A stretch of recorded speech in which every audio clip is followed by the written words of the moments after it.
네, 오늘 말씀의 제목을 부담스러운 명령이라고 해봤습니다. 말 그대로 여러분에게 부담스러운 말씀을 드리기 위해서 조금 더 마음을 무겁게, 무겁다는 게 우울해지라는 건 아니고요. 하나님의 말씀을 좀 더 무겁게 내 마음 받아들여서 내가 더 순종해야겠구나 라는 마음을 갖자라는 마음으로 부담스러운 명령이라고 해봤습니다.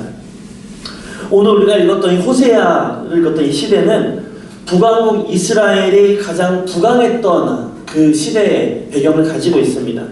경제적으로나 문화적으로나 가장 부유했고 가장 넘쳐났었던 그런 시대였다라는 거죠. 그런데 반면에 종교적으로는 하나님 앞에서는 가장 타락이 극심했던 시대가 또한 이때였다라는 것입니다. 이때를 말하기를 호세아는 13장 6절에 이렇게 말하고 있습니다. 그들이 먹여준 대로 배가 불렀고 배가 부르니 그들이 마음이 교만하여 이로 말미암아 나를 잊은 시대가 바로 이때라는 거죠. 하나님의 은혜로 이들이 부강함을 누렸고 하나님의 은혜로 배가 불렀는데 그로 인해 그들의 마음이 교만하여서 하나님을 잊은 시대가 바로 이때였다는 것입니다. 하나님을 아는 참된 지식을 잊었기 때문에 그들이 변질되었고 타락했고 망해가는 길로 갈 수밖에 없었다는 것이죠. 더 나아가 자기들이 머리로는 다 알아요. 하나님은 어떤 분, 율법은 어떤 것, 이때는 제사는 이렇게 지내야 돼. 모든 것은 다 알지만 이것이 삶으로 그 의미를 알아서 제대로 실천되어지지 못하는 시대가 바로 이때였다는 것입니다. 그래서 호세아는 당시를 말하기를 내 백성이 지식이 없는 고로 망하는도다 라고 말하고 있고요. 호세아는 그래서 우리가 여호와께로 돌아가자, 우리가 여호와를 알자라고 누누이 수차례 외쳤다라는 것입니다. 하나님을 알지만 머리로만 알았기 때문에 마음으로 알고 하나님을 바로 알자라고 호세아가 외쳤다라는 것입니다. 그러면 우리가 알아야 하는 여호와 하나님은 어떤 하나님이신가? 라는 질문 앞에서 호세아 선지자는 이 신실하지 못한 이 고멜이라는 여자와 결혼을 통해서 하나님이 어떠한 분인가를 우리에게 말씀하고 있습니다. 하나님은 바로 우리의 남편 되신다는 거죠. 남자이기 때문에 제가 또 남편, 내가 아내, 이 개념이 그렇지만 부부관계를 말하는 거예요. 부부관계에서 남편이 있고 아내가 있는데 내가 그의 신부가 되었다는 것이죠. 내가 선택받은 존재라는 것입니다. 당시 고대 사회에서는 고대로 갈수록 이 결혼을 한 것을 할 때 여자에게 선택권이 없었잖아요. 그런 배경에서 나온 말씀이 아닌가 싶습니다. 전적인 남자의 선택 아래 여성이 결혼을 할 수가 있었고 배우자를 만날 수 있었기 때문에 그런 배경을 가지고 이런 비유가 된 것이 아닌가 싶습니다. 하나님이 우리 남편 되었다는 것이죠. 하나님이 우리를 먼저 선택하셔서 아내로 부르셨다는 것입니다. 그런데 이스라엘 백성이 부도덕한 아내와 같이 이 본 남편을 버리고 그가 음란을 행했다라는 것입니다. 그럼에도 불구하고 하나님은 그들을 향한 변함없는 사랑과 그들의 회개를 또 받아주시고 돌아오기를 원한다는 것, 이것이 바로 호세아의 계속적인 외침입니다. 또 그의 삶을 통해서도 보여주는 하나님의 사랑이라는 것이죠. 도저히 용서할 수 없는 음란한 아내를 호세아 선지자가 대가를 지불하고 다시 데려온 것처럼 도저히 용서할 수 없는 우리를 그리스도의 보혈이라는 대가를 지불하고 우리를 받아주셨다는 것입니다. 그런데 이스라엘 백성은 하나님이 이런 어떤 분이신지 그 지식을 잃어버렸다는 거예요. 원래 알았는데, 알고 있었는데 잊었다라는 것이죠. 그들의 마음이 교만해지므로 말미암아. 호세아 11장 3절 말씀은 내가 그들을 고치는 줄 그들은 알지 못하였도다 말씀하십니다. 알았었는데 잊어버렸다는 것이죠. 그래서 하나님께로 돌아오기 싫어했고 결심하고 떠나버렸다는 것입니다. 그런데 하나님은 이스라엘 백성을 향해서 이렇게 계속해서 기다리십니다. 11장 8절을 보시면 에브라임이여 내가 너를 어찌 놓겠느냐, 이스라엘이여 내가 어찌 너를 버리겠느냐 라고 말씀하십니다. 내가 너를 놓을 수 없다라는 거죠. 이렇게 음란하고 이렇게 죄를 짓고 작정하고 나를 떠난 사람임에도 불구하고 내가 너를 버릴 수가 없다라고 말씀하시고 더 나아가서 나의 긍휼이 너를 향하여 불붙는 듯 하도다 라고 말씀하십니다. 우리를 향한 하나님의 사랑과 긍휼과 기다리심이 그렇게 뜨겁게 타오르고 계신다라는 것입니다. 이것이 바로 하나님의 사랑이라는 겁니다. 우리를 향한 하나님의 사랑, 내가 받아 누리고 있는 하나님의 사랑이 바로 이런 거라는 거죠. 패역한 자를 고치시고 병든 자를 치료하시고 무너진 자를 회복시키시는 그 긍휼하심이 불붙듯이 일어나는 그 사랑이 바로 나를 향한 하나님의 사랑이라는 겁니다. 이 호세아서는 물질적인 풍요 때문에 영적인 빈곤의 시대를 맞이하고 있는 오늘 이 시대에 주는, 우리에게 주는 하나님의 말씀이라는 것입니다. 여러분, 지금 21세기가 주는, 우리에게 주는 편안함이 있습니다. 제가 요즘에 페이스북 하다 보니까 그 영국 드라마 중에 휴먼 대 로봇에서 나오는 드라마가 있대요. 그 드라마가 말하고자 하는 것은 무엇이냐면 가까운 미래에 인공지능이 사람의 많은 부분을 대체할 것이라는 거죠. 그런데 인공지능이 어디까지 대체될 수 있느냐는 겁니다. 거기서 말하는 예 중에 하나가 뭐냐면 그 가정부 로봇이 들어오는데, 가정부 로봇은 아이에게 책을 읽어주면서 아이를 다그치지도 않고 혼내지도 않고 끝까지 기다려주면서 평정심을 유지합니다. 그런데 우리 엄마들이 어디 그렇습니까? 애가 말 안 들으면 좋게 말하다가도 화를 내놓잖아요. 끝까지 기다려주고 참아줘야 함에도 불구하고 우리가 그것을 기다리지 못하고 결국에는 불을 낸다라는 것이죠. 근데 그 드라마에서 주는 질문은 이거예요. 이 로봇과 인간 중에 누가 더 엄마의 역할을 잘해줄 수 있느냐는 겁니다. 실질적으로 이 로봇은 끝까지 기다려줍니다. 끝까지 참아주고 다 받아주고 이해해줍니다. 그리고 아이가 원하는 대로 다 책도 읽어줍니다. 그 가운데에서 교훈도 합니다. 그런데 어머니는 그렇게 할 수가 없어요. 그래서 이 로봇이 한마디를 해요. 뭐라고 하냐면은 나는 다 해줄 수 있지만 사랑하지는 못해 라고 한마디를 하거든요. 이런 시대 가운데 이렇게 문명이 주는 편리함이 있다라는 거죠. 그런 이런 시대 가운데 이 시대가 주는 풍요와 편안함이 있는데 우리가 그것을 보면서 실수하는 것이 무엇이냐면 하나님의 말씀을 동일한 위치에 둔다는 겁니다. 무슨 의미냐면은 이 시대에 또 하나 넘치는 것이 무엇이냐면 정보예요. 정보. 여러분 검색하면은 설교가요 수백 가지 수천 가지가 나옵니다. 그런데요 말씀이 강단에 선포되어지는 말씀이 지식으로 변질되었다는 것이죠. 그래서 듣는 것으로 그칩니다. 여기서 듣고 감동하는 것은 내 마음의 만족으로 그친다라는 거예요. 근데 말씀은 그런 게 아닙니다. 말씀은 정보가 아니에요. 말씀은 지식이 아닙니다.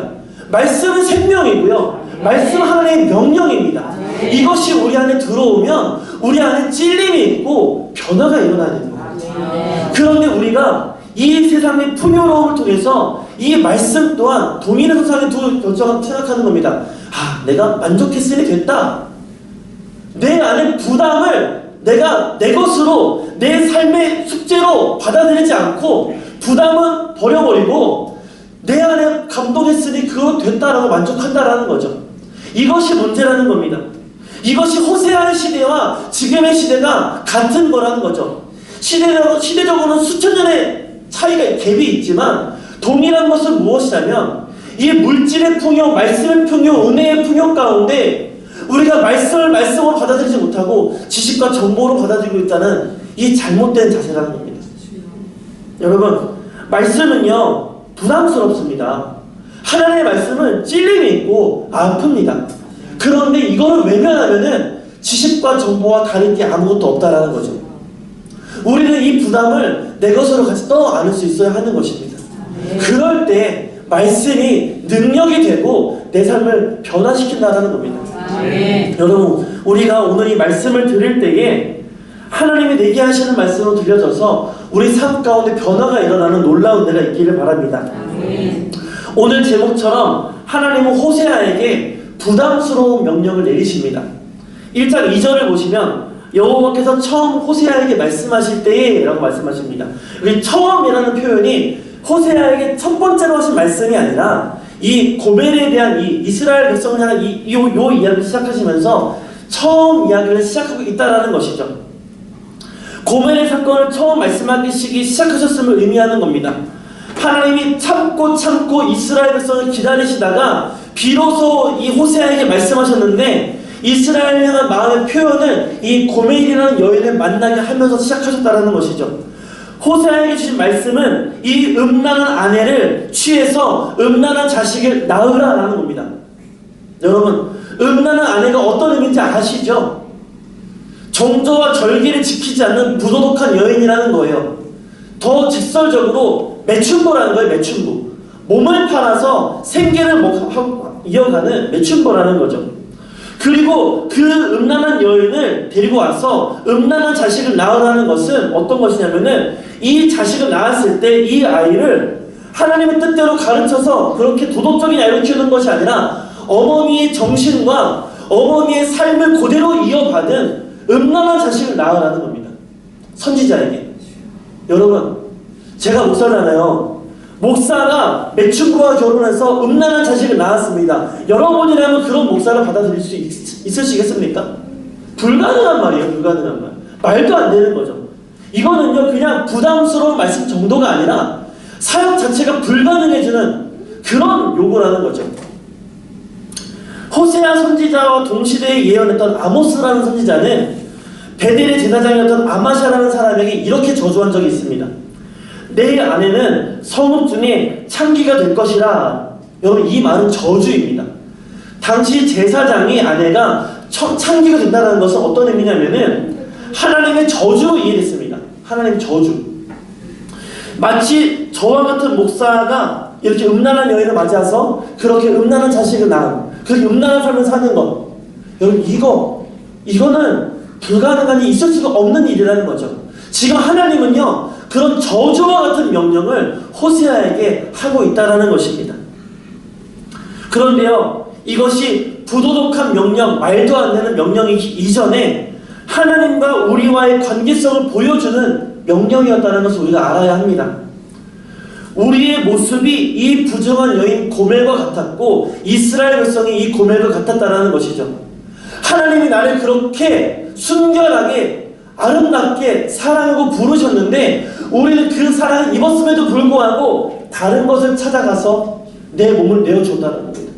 내 삶을 내어줬다는 거죠. 여기서 남편이나 아내가 다른 남자와 여자가 몸을 섞고 왔다면 그거 받을 수 있는 사람 누가 있겠습니까? 아무도 없어요. 그런데 하나님은 그런 우리를 참아주셨다는 겁니다. 여러분, 너무 직설적인 말씀인 것 같지만 사실이 그렇고 기록이 그래요. 고멜이 그랬어요. 호세아에게 고멜이 그랬어요. 음란한 여인을 데려다가 아내를 삼았습니다. 3명의 자녀를 낳았어요. 그런데도 또 그 사랑을 버리고 또 다시 이전의 삶으로 돌아갑니다. 다시 데리러 가죠. 네가 이전까지 살지 말아라. 또 데려옵니다. 용서하고 데려옵니다. 그런데 우리가 그렇게 살았다는 거예요. 여러분, 우리의 모습을 돌아보시기 바랍니다. 하나님 나를 부르셨던 그 순간이 있어요. 얼마나 감격스러웠습니까? 얼마나 은혜가 넘쳤습니까? 그런데 지금 내가 여전히 그 감격으로 살아갑니까? 지금 내가 하나님의 말씀을 그때 그 말씀으로 누리면서 살아갑니까? 그렇지 못하다라는 거죠. 도저히 하나님의 백성이 될 자격이 없던 부도덕한 우리들이 어떻게 하나님의 아내가 되었고 하나님이 우리 남편이 될 수 있었습니까? 전적인 하나님의 사랑과 은혜였다라는 것입니다. 호세아와의 고멜의 이 부부의 관계는 남편과 아내가 된 하나님과 우리의 그 관계성의 출발이 어디서인지를 말씀해 주는 거예요. 전적인 하나님의 사랑에서 시작되었다는 것입니다. 그런데 그것을 거절한 것이 우리였다는 거죠. 지금 우리의 삶이 말씀을 있는 그대로 받아들여서 순종하지 못하고 그 부담까지 떠안고 있지 않다면 우리의 삶이 이 음란한 여인과 다를 게 없다라는 것입니다. 도저히 하나님의 백성될 자격이 없었던 패역한 우리들을 하나님은 사랑하셨습니다. 도저히 하나님의 아내가 될 수 없었고 그 자녀가 될 수 없었던 나를 하나님이 사랑하셔서 부르셨다는 것이죠. 그런데 하나님의 말씀을 전할 이 거룩한 선지자가 그런 부도덕한 아내에게 다가와서 결혼을 했던 것처럼 거룩하신 하나님께서 벌레만도 못하는 우리에게 먼저 다가오셔서 우리를 자녀 삼으시고 백성 삼으시고 아내로 삼아주셨다는 것입니다. 호세아로 하여금 고멜을 아내로 맞이하라 했을 때 그것은 이해할 수 없었던 하나님의 명령이지만 그 은혜와 사랑이 지금 우리의 고스란히 있음을 우리가 말씀 가운데 깨달아 알아야 할 줄을 믿습니다. 그 은혜 입은 자가 하나님을 배반하고 떠났던 겁니다. 말씀을 들었을 때 말씀으로 들어서 내 안에 변화를 일으키는 것이 아니라 말씀을 그냥 귀 담아 듣지 않고 흘려버렸다는 것이죠. 부담을 떠안지 않고 그저 내가 좋은 대로 듣고 감동은 끝냈다라는 것이죠. 우상 숭배와 방탕한 삶을 청산하고 하나님의 백성답게 돌아왔어야 되는데 그렇지 않았다라는 겁니다. 그저 자기가 살기 좋은 대로 살았다라는 것이죠. 호세아서에는 돌아오라, 돌아가자라는 표현이 14번 나온다고 합니다. 우리로 하여금 하나님께 돌아오기 원하신다는 점을 끊임없이 강조하는 거예요. 호세아서는 13장까지밖에 없어요. 그런데 그 가운데 돌아오라는 말이 14번이 있다는 것은 그만큼 이 백성이 돌아오기를 향한 하나님의 그 간절한 마음이 여기에 기록되어 있다는 것입니다. 우리가 하나님께로 돌아가면 하나님은 내가 어떠한 죄인이든 내가 무슨 죄를 지었던 간에 상관없이 우리를 싸매시고 치료하시고 위로하시고 회복시키시는 줄로 믿습니다. 그런데 우리가 돌아가지 않는 거죠. 사랑하는 성도 여러분, 우리가 죽기로 돌아가야 할 줄을 믿습니다. 우리가 말씀 앞에 순종해야 할 줄을 믿습니다. 가장 안타까운 사람은 이렇게 돌아왔음에도 불구하고, 아니 몸과 행동은 여기 있음에도 불구하고 마음은 아직 저기 있는 사람이라는 거죠. 세상 가운데. 차라리 안 믿는 사람은요 괜찮아요. 뭐 제멋대로 사는 것에 대해서 뭐 그럴 수도 있다라고 우리가 다 인정할 수 있습니다. 하나님을 모르니까, 예수를 못 만났으니까 그럴 수도 있다라고 말할 수 있어요. 불쌍하지만 그 사람이 가장 불쌍한 사람은 아니라는 거죠. 근데 정말 가장 불쌍한 사람은 누구냐면은 행동과 몸은 여기에 있어요. 교회에 있어요. 그리스도 하나님 앞에 있어요. 그런데 마음이 저기 있는 사람이에요. 마음이 세상 떠는 사람이라는 거죠. 내가 기도해요. 내가 말씀 봐요. 겉으로는 봉사도 하고 경건생활 다 합니다. 그런데 우리의 마음이 세상과 다른 게 아무것도 없는 사람이 있어요. 겉으로 기도하고 주여 하지만 내 마음은 세상과 다른 게 없는 사람. 여전히 세상의 성공을 바라보고 하나님이 내려놓으라고 내려놓지 못하는 이 성공 붙들고 살아가고, 하나님이 내려놓으라는 명예를 붙들고 내가 이거 얻기 위해 세상 살아가는 사람들, 가장 불쌍한 사람들이라는 거죠. 여러분, 우리가 그런 삶을 살아서 안 되지 않겠습니까? 우리가 말씀으로 들었을 때 그 부담조차 우리가 껴안았을 때 우리는 그런 삶을 살 수가 없어요. 그런데 내가 기도하면서 저기를 부러워하는 이유는 뭡니까? 저기 하나님도 모르는 저 사랑으로 달려가는 영혼도 부러운 이유는 뭡니까? 우리의 마음이 하나님께 없기 때문에 그렇다는 것이죠.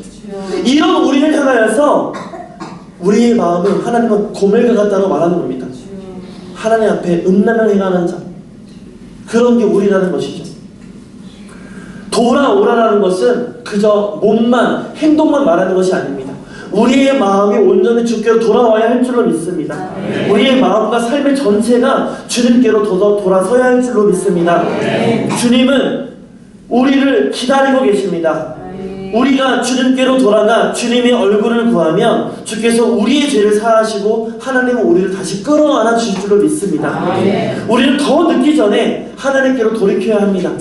하나님이 우리를 끝까지 참으시지만, 오래오래 참으시지만 하나님이 심판 때까지 참지는 않습니다. 여러분, 내일이 여러분 오실 것을 어떻게 확신합니까? 확신할 수가 없죠. 당장 오늘 밤에라도 하나님 부르시면 우리는 가야 돼요.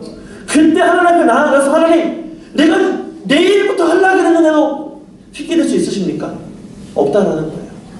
우리는 오늘의 최선을 다해야 하는 것입니다. 오늘 내게 하시는 말씀에 우리는 순종하며 나아가야 됩니다. 하나님은 호세아에게 음란한 여인 고멜을 아내로 맞이하라 말씀하셨고, 이 부담스러운 명령에 호세아는 순종합니다. 1장 3절을 보시면, 이에 그가 가서 디블라임의 딸 고멜을 맞이하였더니 고멜이 임신하여 아들을 낳으매 라고 말하고 있습니다. 그냥 데려다가 형식적인 결혼을 하고 끝난 것이 아니에요. 실제로 부부 생활을 했다라는 거죠. 그 두 사람 아이 사이에 3명의 자녀가 있었고, 아마 호세아는 하나님 부르시는 그날까지 고멜과 부부관계를 유지했을 겁니다. 하나님 말씀하신 대로 이 고멜을 마음을 다해 사랑했을 것이라는 거죠. 선지자는 하나님 말씀을 즉각 순종하여서 이 고멜과 결혼합니다. 고멜이라는 이름의 뜻이 끝이 다 됐다라는 뜻이에요. 그 이름의 뜻대로 막장을 사는 사람이었다는 것을 고멜은. 하나님께서 이렇게 막 나가는 이 끝나가는 인생을, 우리와 같은 인생을 하나님이 안에 삼아 주셨다는 겁니다. 가정해 봅시다. 내가 만약 예수를 만나지 않았다면 여러분 지금 뭐하고 어디에서 뭐하고 사실 것 같아요? 한번 잠시 상상해 보시기 바랍니다. 내가 예수를 만난 게 언제였더라? 생각해 보시고, 그를 만나기 이전에 나는 어떤 가치관과 생각을 가지고 살았었지? 생각해 보세요. 그 생각을 가지고 지금까지 살아왔다면 여러분 어디서 지금 뭐하고 있을 겁니까? 저는 100% 확신하는 게, 저는 아마 지금도 골방에서 혼자 저만의 환상 속에 빠져서 살고 있었을 거예요. 불도 안 켜고 컴퓨터 한 대 켜놓고 혼자 게임하고 판타지 안 살면서 그게 전부인 양 살았을 거라는 거죠. 얼마나 피폐한 인생입니까? 얼마나 소망이 없는 인생입니까? 미래도 없고 아무런 기쁨도 없는 인생, 저는 살았을 거라는 거죠. 근데 그런 인생을 하나님 저를 부르셔서 예수를 믿게 하시고 오늘 여기에 은혜 가운데 있게 하셨다는 거죠. 여러분은 어떻게 사셨을 것 같아요? 예수님의 사랑과 은혜가 없었다면 여러분은 지금 어디서 뭐하고 있을 것 같습니까? 여러분 그 인생을 지금 부르셔서 오늘 여기에 있게 하셨다는 겁니다. 이것은 분명히 거룩한 사명에 헌신한 선지자로서는 엄청난 부담이었지만, 그 호세아에게는 부담이었지만 그 부담을 떠안은 호세아가 있었기 때문에 고멜이 은혜를 받을 수가 있었다는 겁니다. 누군가는 말씀을 있는 그대로 받아들여서 그냥 감동받고 끝난 것이 아니라 이 부담을 떠안아 살아내었기 때문에 누군가가 은혜를 누릴 수가 있었다는 거죠. 예수님이 그 은혜를, 그 부담을 떠안았기 때문에 우리가 오늘 여기에 있을 수 있는 겁니다. 그 예수님이 오늘은 우리에게 말씀하십니다. 여러분에게, 야, 나와 함께 가자. 이 좁은 길을 나와 함께 가지 않으면 말씀하십니다. 여러분 그 말씀 앞에 여러분 지금까지 어떻게 반응하고 살아오셨습니까? 예수님의 순종이 이런 의미라는 거죠. 여러분 왜 하나님의 아들, 그 영광스러운 분이 우리같이 비참한 인생의 꼴을 가지고 이 땅에 오셨어야 했습니까? 여러분 이거 자체가 비참이라는 거예요. 호세아가 이 음란한 여인을 아내로 맞이한 거 말도 안 되는 거죠. 그쵸? 말도 안 되는 거잖아요. 있을 수 없는 일이에요. 그런데 마찬가지 이건 더한 일이라는 거죠.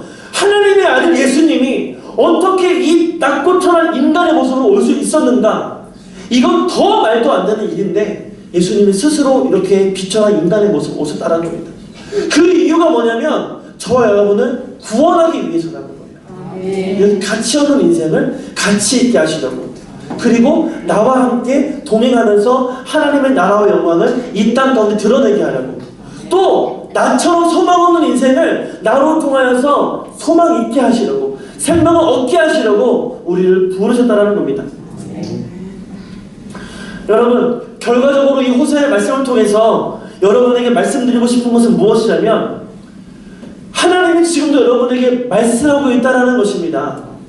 그리고 그 말씀이 어떤 말씀이든 그 말씀을 순종했을 때 내가 어떤 부담을 떠안고 어떤 손해를 받아야 한들 우리가 하나님 말씀에 순종해야 한다는 것입니다. 여러분 호세아가 이 말씀에 순종하는 것은 그의 그 사역의 생명을 좌지우지하는 거였습니다. 생각해보세요. 호세아가 평생토록 하나님의 선지자로 살아가면서 그를 정죄하는 사람이 얼마나 많았겠습니까?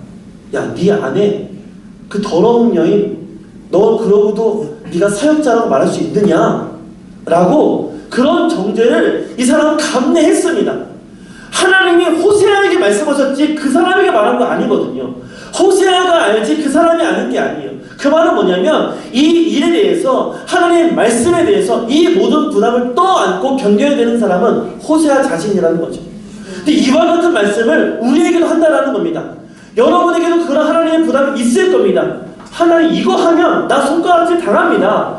하나님 이거 하면 사람들이 분명 나 시기합니다. 이거 하면 내가 너무 큰 손을 떠안아야 됩니다. 아 이거는 아니지 않습니까? 라고 말할 수 있습니다. 그런데 여러분 예수님이 만약에 그 부담 때문에 떠안지 않았다면, 십자가를 안지 않았다면 우리의 구원은 있을 수가 없었어요.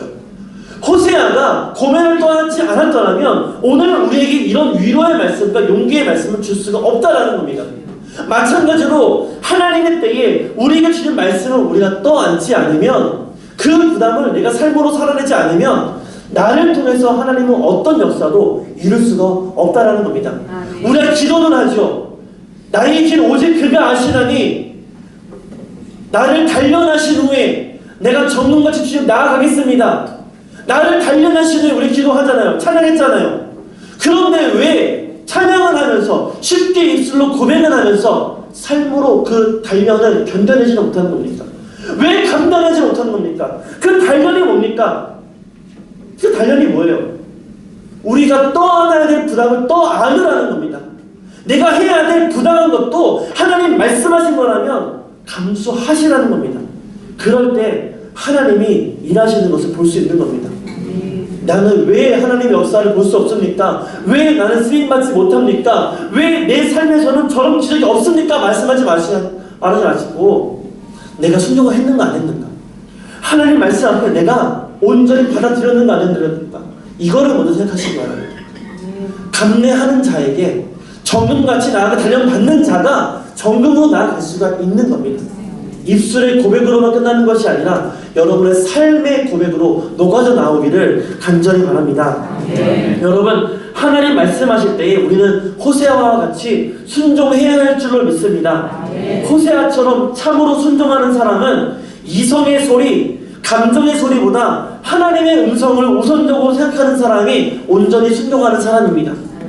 인생의 상황과 형편보다 내 입장과 감정보다 하나님의 말씀을 먼저 생각하고 순종하는 사람이 참으로 순종하는 사람입니다. 이성으로 납득되지 아니하고 감정적으로 수용되지 않더라도 순종할 수 있는 사람, 하나님이 사랑하라 했으니 사랑할 수 있는 사람, 하나님이 용서하라 했으니 용서할 수 있는 사람, 하나님이 참으라 했으니 참을 수 있는 사람이 참으로 순종하는 사람이라는 겁니다. 입술로만 사랑합니다, 입술로만 용서합니다가 아니라 마음으로 떠안을 수 있는 사람이 진짜 하나님께 순종하는 사람이라는 겁니다.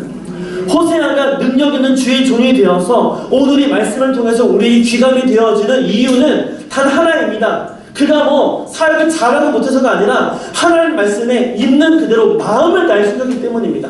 겉으로만 수박 겉하는 것처럼 겉으로만 주여 한 거 아니라 겉으로만 그냥 결혼생활을 유지한 것이 아니라 마음을 다해 고뇌를 사랑하고 품었기 때문에 오늘날의 호세아의 삶이 우리의 귀감이 된다는 것이죠.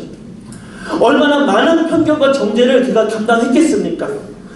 고멜과 살면서 3명의 자녀를 낳고 그 와중에 얼마나 그 도망친 아내를 데려오면서 얼마나 가슴으로 싸웠겠습니까? 후회가 없었을까요? 하나님 왜 이 여자 나 만나게 하셔서, 왜 이런 말씀 내게 주셔서 이런 아픔을 겪게 하고 모욕을 겪게 하십니까? 하지만 그럼에도 불구하고 그가 그 여인을 사랑했지요. 품었지요. 하루 이틀이 아니라 몇 년도 아니고 평생 그랬을 겁니다. 죽을 때까지. 그런 그의 삶이 이스라엘에게 하나님의 사랑을 깨닫게 하는 도구가 되어졌고, 오늘날 우리에게도 하나님의 사랑을 깨닫게 하고 우리가 순종해야 할 이유를 알게 하는 말씀이 되고 은혜가 된다는 겁니다. 여러분이 정말 하나님의 도구가 되어지시기 원한다면 말씀에 순종하셔야 합니다. 이 시대에 누가 능력 있는 하나님의 종이 되겠습니까? 지식이 많은 사람입니까? 재능이 많은 사람입니까? 잘생기고 멋진 사람입니까? 달변가입니까? 돈이 많은 사람입니까? 명예로운 사람입니까? 그런 사람은 아닙니다. 이 시대에 가장 능력 있는 종으로 쓰임 받을 사람은 누구냐면은 그 어떤 상황과 환경에서도 아버지의 말씀에 전적으로 순종하는 사람이 하나님의 능력 있는 종이 될 줄로 믿습니다. 하나님의 사람은 하나님의 말씀에 순종할 때 능력을 발휘하고 역사를 이루게 될 수밖에 없는 줄로 믿습니다. 우리가 만약에 온전히 순종하지 못하고 여전히 상황과 현실에 이성을 들먹이면서 순종할 조건을 따진다면 그 말씀이 능력 있게 역사할 수가 없는 것입니다. 우리가 하나님 이렇게 말할 수 있어요. 그렇지만 하나님, 현실을 무시할 수 없지 않습니까? 라고 말할 수 있어요. 현실 때문에, 조건 때문에, 사정 때문에 말씀에 순종하지 않더라도 하나님, 나를 이해해 주셔야 하는 것 아닙니까? 라고 말씀할 수 있어요. 그런데 여러분 있잖아요. 하나님은요, 그런 여러분의 마음 다 이해하십니다.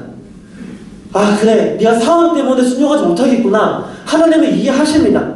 여러분의 연약함을 이해하신다는 거죠. 다만 그렇게 타협함으로 결국에는 순종하지 못하는 자의 삶을 통해서는 하나님의 어떤 역사와 기적도 기대할 수가 없다는 것이죠. 하나님이 여러분에게 마음을 공감하고 이해해주는 이유는 뭐냐면 그렇게 위로를 받아서 결국에는 하나님의 말씀으로 돌아오길 원하시기 때문이죠. 아멘. 이 마음을 여러분 아셔야 됩니다. 아멘. 여러분은 그렇다고 순종하지 않는다고 하나님을 정죄하지 않으십니다. 하지만 우리 또한 순종하지 않았을 때 하나님의 어떤 기적과 은혜도 역사하심도 기대하지 말아야 하는 것입니다. 사랑하는 성도 여러분, 제가 여러분에게 오늘 부담스러운 말씀을 드렸습니다. 많이 어려운 말씀을 드렸을 거예요. 저와 여러분이 하나님께서 마음껏 말씀할 수 있는 사람이 되기를 바라는 마음으로 이런 말씀을 드렸습니다. 하나님은 우리의 연약함을 아십니다. 그래서 이 아이가 이 말씀을 들었을 때 힘들지 않을까라는 것도 아신다라는 거죠. 그런데 그럼에도 불구하고 우리에게 부담을 주시는 말씀을 하시는 이유가 뭐겠습니까?